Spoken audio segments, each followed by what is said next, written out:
தந்தை, மகன், தூய ஆவியின் பெயராலே ஆமேன். எங்கள் அன்பான ஆண்டவரே, இந்த புதிய நாளுக்காய் உமக்கு நன்றி செலுத்துகிறோம். நீதியின் ஆட்சியாளரே, கிறிஸ்து அரசரே, என்னுடைய ஆட்சி இவ்வுலக ஆட்சி போன்றது அல்ல என சொல்லி உம்முடைய அன்பின் ஆட்சியில், உம்முடைய நேர்மையின் ஆட்சியில், உண்மையின் ஆட்சியில் எங்களையும் பங்கு கொள்ள அழைக்கிறீரே அப்பா.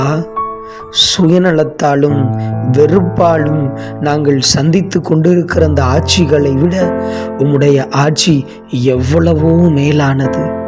உம்முடைய ஆட்சி எங்களுக்கு அமைதியை, அன்பை, மகிழ்ச்சியை தரக்கூடிய ஆட்சி என்பதை நாங்கள் உணர்கிறோம் தகப்பனே.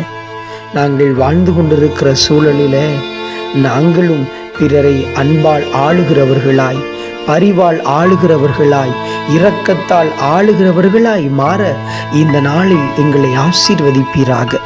இந்த நாள் முழுவதும், இந்த வாரம் முழுவதும் எங்களை வழிநடத்தும், ஆளுகை செய்யும். ஆமென்.